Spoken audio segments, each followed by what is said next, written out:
Hello guys, good morning সবাইকে। শুভ শুক্রবার।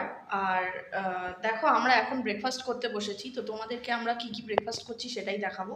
প্রথমে আছে এই বাদামগুলো, এই যে এখানে আখরোট আর আমন্ড আছে, এই খোসাগুলো ছাড়িয়ে রাখা আছে।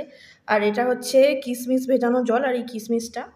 আচ্ছা, তার সাথে একটা নতুনত্ব জিনিস আছে, সেটা হচ্ছে এই ব্রেডটা। এটা কিন্তু জেসে ব্রেড নয়, এটা হচ্ছে ফ্রুট ব্রেড বলে এটাকে। টুটি ফ্রুটি দেয়া, তোমরা দেখতেই পাচ্ছ, এই যে টুটি ফ্রুটি দেয়া। এটা কিন্তু একদম নতুনত্ব, এটা ব্যাঙ্গালোরে এসেই আমরা প্রথম খাবো।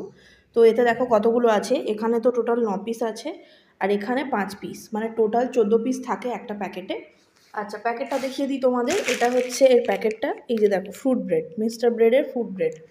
আচ্ছা, তো এই ব্রেডটা আনা হয়েছে, এবার ব্রেডটা খেয়ে দেখতে হবে যে কতটা মিষ্টি। আচ্ছা, ব্রেডের সঙ্গে খাওয়ার জন্য আছে, আচ্ছা কালকের একটু ঘুগনি করেছিলাম, সেই বাসি ঘুগনিটাই আছে। তো এটা যদি মিষ্টি হয় এর সাথে আর ব্রেডটা তাহলে আর খাওয়া যাবে না। তো যদি একান্ত মিষ্টি হয় তো তার জন্য এই ব্রেডটাও আনা আছে, এই সাদা ব্রেডটা, মানে নর্মাল যে ব্রাউন ব্রেড হয় আর কি, সেটা আছে।